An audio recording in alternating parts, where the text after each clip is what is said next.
Are Americans, as we speak, blind to the imminency of another massive world war? Do we stand at the precipice of military destruction, the likes of which our planet has never seen before? And if so, how prepared is the U.S. military complex to confront such a potentially world-changing conflict? What would this event look like, and who would suffer the most dire of consequences if it comes to pass? Lieutenant Colonel Robert Maginnis joins us to answer these questions and more right now.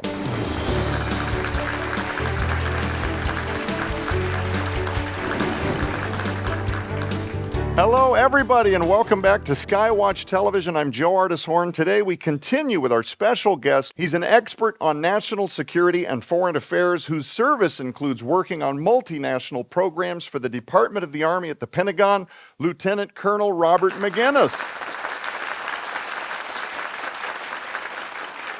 He's here with a warning, and it resides in the brand new Defender Publishing book, Preparing for World War III, A Global Conflict That Redefines Tomorrow. So if you missed last week's program, go back to the archives wherever it is that you watch SkyWatch Television. Hopefully you're watching from the SkyWatchTV mobile app that's available at the App Store, where we can't be canceled or deleted, suppressed, shadow banned, etc. We talked a lot last week about the players that have an interest in, regardless of the re-election of Donald Trump.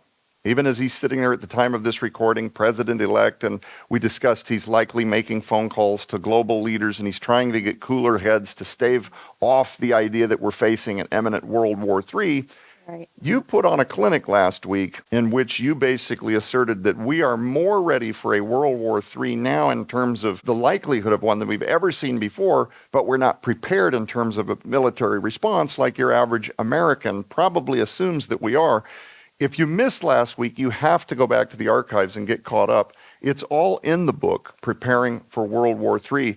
But right on the back of what I just set up, Bob, in your view, what do you think the average American's view is of the likelihood of a World War III? Do you think they're taking it seriously? Yeah, in 2024, Joe, a nationwide survey of Americans found that 2/3 believe that the current Ukraine war could morph into World War III. Perhaps because Vladimir Putin keeps threatening nuclear war. Perhaps because of the instability we find in the East Asia arena. You know, the Middle East has come apart from Israel to, Yemen to Iran, all the way up into Iraq and Syria and so forth. So there's not much peace in today's world. And so people just kind of come to the conclusion that, things are not going the right direction. And we don't feel stable because we've had an administration that seems to, poke the bear all the time and give them, reason to strike out at us. So there's a lot of concern out there. What tangible indicators, and I know we touched on this a little bit last week, but what are some of the tangible indicators that suggest that we are actually heading for a world war? And who else do you think agrees with the assertion that it's closer than most people think? Well, Elon Musk, who of course is advising President-elect Trump, says that we're walking toward World War III. He says, in fact, because we have all these crises that are layered upon one another, that is going to lead to something worse than World War I and World War II. President-elect Trump has made that statement too, and he's blamed a lot, rightly so, on the weakness that's been generated by President Biden. The Chinese have made a very clear statement about the wall of steel, the ready to fight, calling on his generals, and that's not hyperbole. Putin, of course, keeps rattling his saber, says, look, I've got the world's largest nuclear arsenal. I've already lost 600,000, but I'm willing to lose more. And he's going to bring all his friends to the fight. And he's daring NATO, and of course we have some less than smart politicians such as Macron in France who, are baiting Putin by saying, we're going to send NATO troops into Ukraine to defend Kyiv. Well, that's, why don't you just help Putin another way? He really needs encouragement. And that's sort of insanity. But, that's kind of the world that we are living in. It's very dangerous. You talked last week about some of what could happen in terms of technological warfare. Our cell phones just get cut off. suddenly our city grids, maybe our water supply just gets cut off. And, you correctly asserted that, people suddenly without their cell phones and their comforts, and how fast, that could change the landscape in terms of communities turning on each other. I don't even know that they would need to invade, just shut off access to our information and then watch people eat themselves. Yep. But apart from that, are there other, you talk about a full scope global war. What other ramifications or side effects might we see here in the United States and in Western civilization? Are we talking mushroom clouds? Are we talking bombs that we've never seen going off in places we can't imagine? Are we talking about EMPs over places like New York? I mean, what in your view do you think is plausible? Yes, all of that and more. Technology is changing the battlefield for all of us because it's readily available. Directed energy weapons are now readily available. We can fry something hundreds of miles away in some cases, either from space or from the ground. Cyber tech, cyber bullets, they will cripple our machines, they'll cripple our water system, our electric system. Much of that's already been embedded in the code in some of our major power companies. Intelligence tech, all those satellites up there, the thousands of them are great, and they provide information from the top down as to what's going on the ground to everybody, not just us, to the terrorists and to the other nations and the like, Russians, Chinese, others.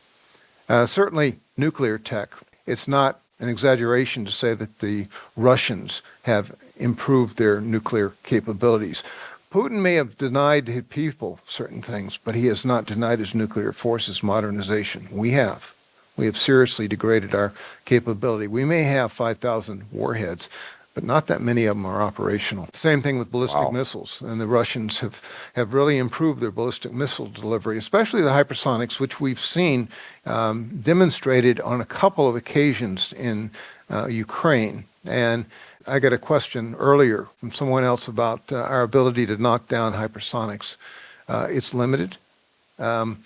Even our PAC-3s, or Patriots, are limited in their capabilities. They may be good against what the Iran is shooting at Israel, but not necessarily a hypersonic that China or Russia would shoot. And yet they've demonstrated, the Russians, their ability to use these. Autonomous technology, the drone war world is radically changed everything.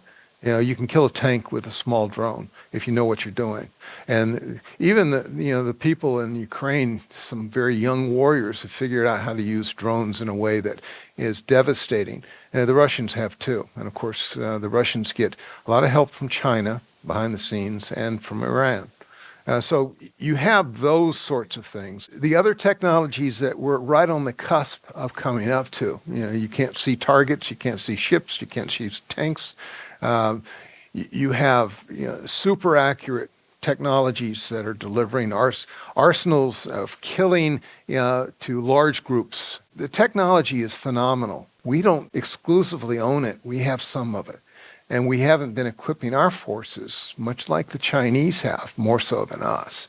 So with technology, with the change in warfare, I use the illustration that we used to think we could dig a hole deep enough and be far enough away that we cannot be reached. That's no longer the case. With precision, just what we gave Zelensky and the Ukrainians, we gave them ATACMS. ATACMS have a range of 190 miles. With that, he can shoot at a meter square accurately from 190 miles away. And we have munitions that can penetrate to the ground, and the second munition can go much deeper. So I don't care how deep you dig. I'll get a munition that will kill whatever is in the bottom. So that really defeats the whole idea that there's a safe place. There's not a safe place. We'll know where you are. We'll listen to what you're doing. We'll cut off your cyber, your internet. We will be able to devastate whatever you think you have safety in. It's not a pretty scene, but it's where we are today. And then, I go back to the coming judgment and I think, okay, what does it mean by the heavens will roar in 2 Peter 3? I can imagine it could be a roar, somewhat of what I've described there. Things will disappear. Things will vanish. We can crystallize things. It's a frightening reality. That's the weaponry that we've equipped our modern armed forces with, and it's not just ours. That's the Right. problem. You know, in terms of looking back through history, you have a really interesting perspective. Are there key causes of the past two world wars that you think, in terms of, you know, maybe repeating itself, or even if it's just anecdotal or nuanced, that you think is maybe playing out again? Perhaps there were things we didn't learn from last time, or dynamics that might look very mirrored to what we saw in the first two that are playing out again. Well, everybody knows about Neville Chamberlain and his appeasement to the Nazis during World War II, or prior to World War II. You know, you had the loss of Austria, the loss of Czechoslovakia, and finally, on September the 1st, 1939, Hitler rolls the Wehrmacht into Poland. Well, it wasn't but a day later that finally Britain says, "Oh, enough! It's time to join the war because Hitler's serious." We've been appeasing. Yeah. When in 1972, Richard Nixon went with Kissinger to then Peking, now Beijing, and we started this relationship. Well, we've naively cultivated a relationship that has made them a giant today at our own expense. And our politicians have rushed over there to celebrate their own victories. Our industry has been lost. We've shipped everything over there. And so here we are without the right industrial base to recapitalize ourselves. We have given away a lot of our own influence across the world by being so naively stupid. Right. And it's what it is. Yeah. The same thing with the Russians. But historically, appeasement has been a problem. The arms buildup, and I think I alluded to that in the first program. Certainly the alliances. It used to be that Russia and China were kind of enemies, but friends. Now it's much, much closer. Sure, They're collaborating, sure. cooperating. Of course, I've been saying that for years in Defender books, but people haven't been listening. Now they're beginning to come to realization. Some that of I've them are been starting wrong. to listen now. They really are, Yeah. but it's a bit late in this development. So we have that. We have the alliance systems are stronger today. On the other side, I go through in the book a whole host of Yeah, things. yeah. It's not just the industrial base or appeasement or alliances or buildup of arms. The list goes on. We purposely antagonize our enemies after a war and set them up for anger against us. That's what happened with the Treaty of Versailles, and it led Hitler to be the radical that he became. And it's just bad diplomacy. We and our diplomatic world don't do all that well at training people how to stay out of war. Right. Our national security strategy has what's called an integrated deterrence, and I talk about that in one of the chapters. Yeah. Our deterrence against war ought to be as strong as our preparation for war, and yet this administration, I don't think they understand anything about deterrence. It's about the use of the powers of the state to cause things to happen. Now, Mr. Trump did in the first administration. He used the sanctions. He used the threat of military action and actually followed up through, with yeah. Soleimani and others. They got the message. Very we'll quickly. kill him and you're next. And so you better be cautious. So the whole idea of integrated deterrence is totally lost, from I can see, in this administration. And that's part of why we got into the situation that we are today. Yeah. Some people hope and also believe, but also hope that, countries like China feel that they need us. So even when they're saber rattling and posturing, that, financially they need us to keep consuming products that are coming in because they stand to make trillions and so forth. I don't know if they're disincentivized if you start tariffing them to the point where we're no longer just this giant money salad that they can come and take advantage of. Where are the military's readiness gaps, preparation for World War III? We have 2/3 the size of the military that we need for one regional war. Our strategy, the national defense strategy that we have, calls for one regional war capability. And yet we see a war in Europe, we see a war in the Middle East, we see a war in Asia. Right. So we should have at least 2, if not 3. Do you think that China is economically at a place now where they don't feel they need us, or was that just an American misconception all along, in your view? Well, the Chinese are beginning to tariff us and to deny us certain rare earth metals, to begin to wean themselves off of certain things that we produce. And that's important to understand. Yeah. They're not stupid. They do have demographic problems. They do have economic problems, but they're beginning to diversify. Here recently, if you were following what happened down in Peru and in Brazil with President Xi, where was Biden in the picture? He was in the back corner. I think the guy got lost in the Brazilian Amazon. But the guy that was front and center was Xi. And what has happened is we've had a complete revolution in terms of authority and alliance in the southern hemisphere, especially in South America, where they're aligning very closely. In Peru, they built this $3.5 billion port. They invested, the Chinese, in the Peruvian port. Why? Deep water port. Did they really need one? But it's great for aircraft carriers and submarines. They built 40 in Latin and South America. Why? Is it just because they want to do some trade? Of course they want to trade. And they have good trade relations. Not only, recently they signed, 40 trade relations with Mexico or something. So when you look at the entire region, they're captivating South America. Now, they've already captured much of Africa. If you look at all over Africa, they've used the Belt and Road Initiative. They've taken over major allied areas from Kenya all the way to Nigeria. And they'd like to get Morocco. I don't know if they will right now. But that continent, the South American continent, now the Australians are pushing back. We're very cozy with the Australians. Indians have some accommodation.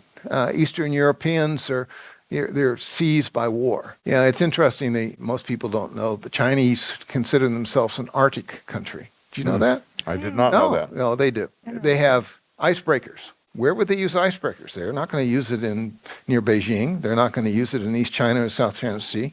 They use it cutting a pathway across the northern part of Russia, working with the Russians. Why? Well, it's cheaper to ship to Europe through that passage. It is warming up a bit. But mineral exploitation is critical. Energy, rare earth metals, other things. It's rich up there. They intend to capture as much as they can. And so they've invested their underwater drones to map the entire Arctic floor. Wow. Why? Wow. Because they want to find all these minerals. They want to know where they can begin to extract. Same thing with the moon, of course. They have every intention of getting to the moon with a colony in a couple of years. The Chinese are making they've already landed on the dark side of the moon. I wish they'd stay there, but they're making great inroads with regard to what's happening on space technologies. Not only can they shoot our stuff down with lasers, but they have these special satellites that can go up and grab and destroy or cripple. Russians are working on that. We have some, but not clearly what we need. And space is critical. So whether it's the Arctic or it's space or it's South America, they are on the move and they're making great inroads. Yeah, they do have problems, but they also have big visions, and they're very, very hegemonic in their ways. They've even made big moves in our own country, buying up our farmland, sending their students to our universities, Yep. buying up our real estate. So You mean they're spies they send to our universities? Yes, they do. They send a lot of spies because you don't come to America without having someone that's going to check on you and make sure you're providing them with the necessary information. It hurts us. Well, ladies and gentlemen, right now is the time to understand what the global powers that be are planning to unleash in an effort to perpetuate continued conflict on the world stage, regardless of the changing of presidencies or the will of citizens.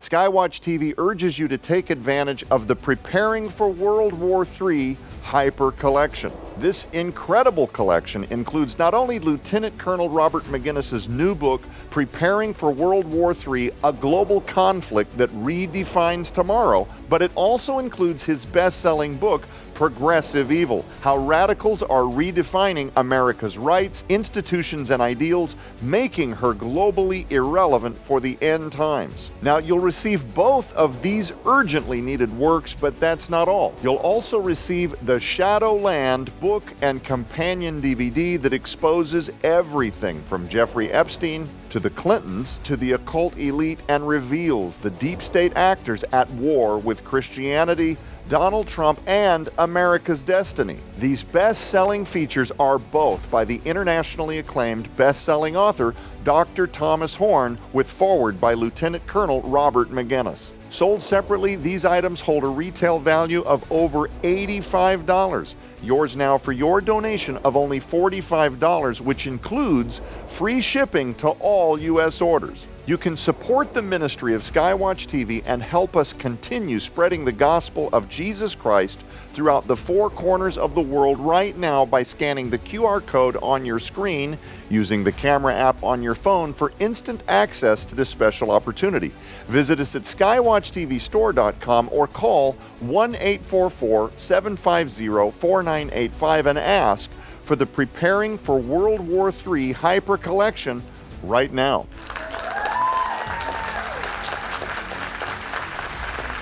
It is not a special opportunity that you want to miss out on. Make sure you get your copy of Preparing for World War III with just a few minutes left on the clock, Bob. One of the things that I feel trends in Christianity, especially on social media, I seem to see this pattern of people that have said things like almost attaching a spirituality to the fact that Donald Trump has survived, 2 impeachments, and they've come after him with lawfare, and they've weaponized departments of the government, to go after his children and to blow up his own personal businesses. And there have been people calling for his arrest, and they've raided his home, and then he gets shot in the ear and, comes this close to being assassinated on live television. There are people that are attaching the will of God to all of that. They're just proclaiming it as if it's the will of God, that this is only the power of God that could have spared him through all of these things. Therefore, he must be the man of the hour. God has anointed him for such a time as this. He's put him in place, and it's going to be because of revival. And don't misunderstand what I'm saying. I love the fact that Donald Trump was elected. If we're going to have this conversation about the potential of a World War III, I would much rather be having it with the prospect that he will be safely inaugurated on January 20th and be the one to reside, at least politically, in the White House, as opposed to what we've been dealing with for the last 4 years, believe me. But do you attach the same level of God-ordainedness, that he was chosen by God? God is using him to bring healing to America. Or as a military expert, do you just look at simple math, numbers, military moves, counter moves, and kind of divorce yourself from the spiritual sides of it and look more at the pragmatic blueprints of what countries are going to do, the realities of, like you've said in the last couple of weeks, there are certain things we can't unwind magically just because Donald Trump ends up in the White House here in a couple of months. Do you assign any spirituality, or is it kind of a to be continued? Let's see what happens. Let's see how this plays out. Well, we're spiritual beings. Like Esther was told, you've been placed here for a time like this. I think that, yes, God spared his life. God has allowed him to suffer tremendously under the lawfare, certainly the impeachments and so forth.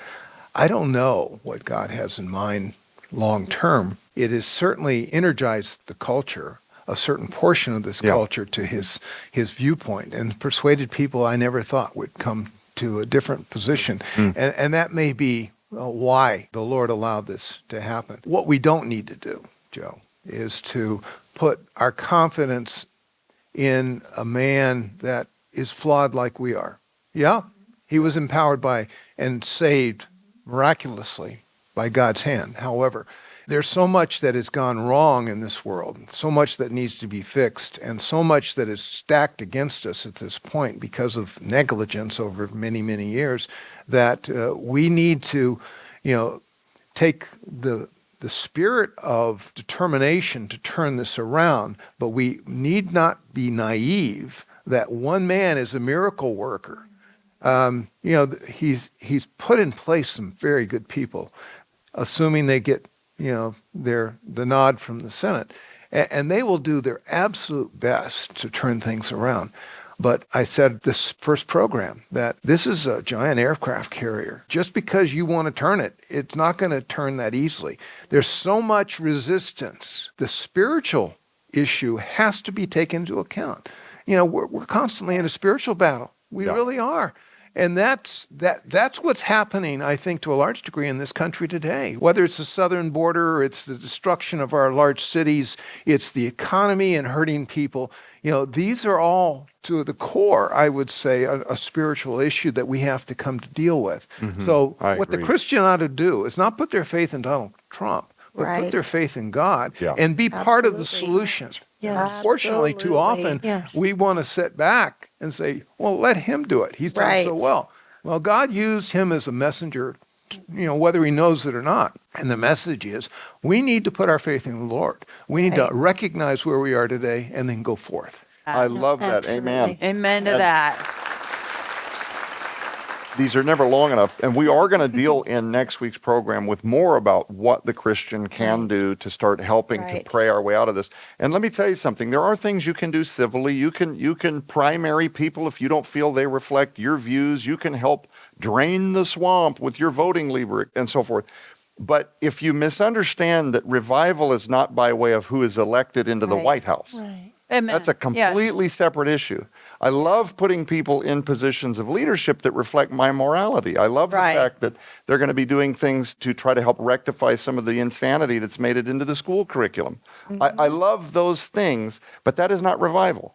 That's right. Revival actually often happens under the worst of times because people finally get desperate enough to cry out to the Messiah for help. That's right. So That's right. what Bob is saying is 100% right on. You have to keep your hope in not finite things, not temporal elected positions, but in the God who created each one of us. Ladies and gentlemen, the book is Preparing for World War III, a global conflict that redefines tomorrow. Unfortunately, we're all out of time, but don't despair. Join us next week when Lieutenant Colonel Robert Maginnis returns to talk about the emerging new technologies that are redefining the future of war. For everybody here in studio, everybody on panel, Bob, thank you so much for joining us once again.